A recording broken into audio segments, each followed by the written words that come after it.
Depuis le lancement de la Toyota Mirai en 2014 au Japon, les horizons de la mobilité à l'hydrogène n'ont cessé de s'élargir. Scooters, poids lourds, vélos, bateaux, trains et même avions, tous les modes de transport ont peu à peu été concernés par cette révolution énergétique. On voit quand même arriver plutôt les usages industriels, quoi. C'est vraiment important là où ça fait du sens. Je répète les deux points forts de l'hydrogène. Charge rapide, autonomie importante. Alors, on embarque par exemple dans une Zoé, 50 kWh la batterie, c'est 400 kg de batterie. 1 kg d'hydrogène, c'est 33 kWh. Vous voyez le ratio énorme. Après, bien sûr, il y a l'emballage, etc. Il y a le stockage. Mais donc, quand on veut embarquer beaucoup d'énergie, donc aujourd'hui, les prioritaires, c'est vraiment les professionnels qui vont être les acteurs de la transformation. Les camions, les trains, les bus qui retournent à la flotte captive, qui permettent d'optimiser tout ça.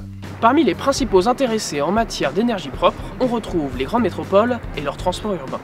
C'est comment décarboner, comment éviter les émissions dans la mobilité dans toutes les villes. Il n'y a pas que Paris, il y a Londres, il y a Hambourg, etc. Tout le monde a des initiatives, réduire les émissions. Et les différentes technologies disponibles vont jouer leur rôle. L'électrique va jouer son rôle parce que dans certains usages, c'est la meilleure option. C'est efficace, il y a un rendement qui est bon, mais ça a des limites.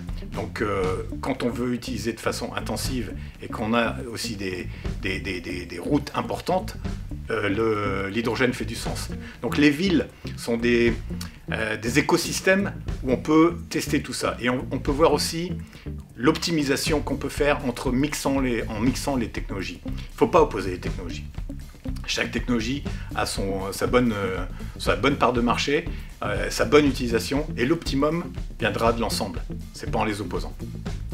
À Paris, en 2019, on compte presque 2,5 milliards de voyages sur le réseau RATP, dont 439 millions en surface.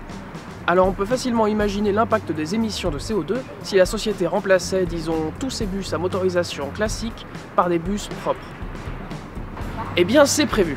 La RATP a présenté en octobre 2020 un plan de conversion de son réseau de bus vers le biogaz et l'électrique, non seulement à Paris, mais aussi dans toute l'Île-de-France. Tout ça se met en place parce qu'on se dit, bah oui, il faut trouver des moyens de décarbonation. Et on le sait, les derniers rapports de l'IEA montrent que ça sera possible avec l'hydrogène. S'il n'y a pas l'hydrogène, on n'y arrivera pas. Donc il faut de l'hydrogène, alors après, à une part plus ou moins importante, mais l'hydrogène est incontournable si on veut vraiment décarboner. Pas contre les autres, hein, c'est en complément. L'optimum est obtenu en complément. Et il y a un autre secteur très intéressé par l'essor des voitures à hydrogène, les taxis. La ville de Paris compte plus de 17 000 licences de taxis pour en moyenne 200 000 courses par jour. Tout cela engendre une part importante de la pollution atmosphérique et sonore de la ville, un problème auquel une société accorde une importance toute particulière. Nous sommes en plein centre de Paris, place de l'Alma. C'est ici que s'est implantée une curieuse installation.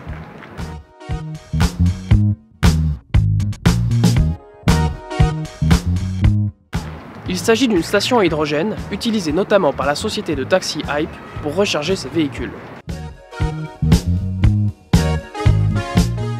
Hype, c'est une initiative qui est portée par une société que j'ai créée en 2009 qui s'appelle la Société du taxi électrique parisien et qui avait un objectif qui était de trouver une solution pour que les flottes incontournables qui continuent à rouler en ville et qui vont continuer à rouler en ville comme les taxis puissent le faire mais en arrêtant de polluer.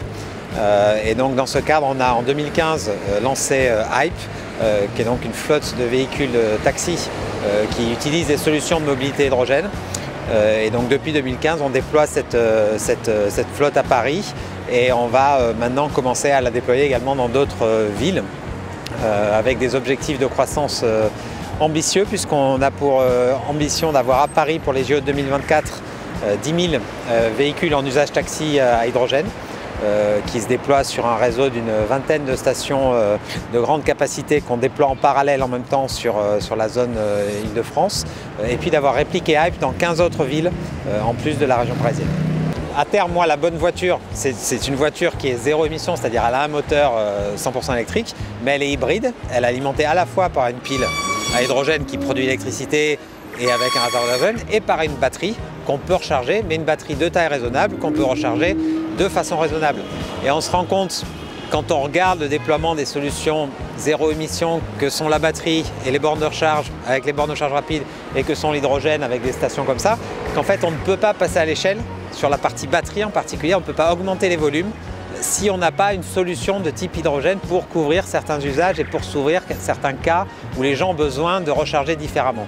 Donc il faut vraiment qu'on réfléchisse à une solution qui agrège les deux solutions techniques que sont la batterie et la recharge à la borne et l'hydrogène et la recharge en station. Et tout l'intérêt de l'hydrogène, c'est qu'à partir du moment où on a réussi à garantir pour le client que ça va être le même prix qu'un taxi qui pollue et pour le chauffeur que c'est aussi efficace qu'une voiture thermique et que ça lui revient pas plus cher, ben là effectivement la transition peut se faire très vite sur un premier marché comme le taxi.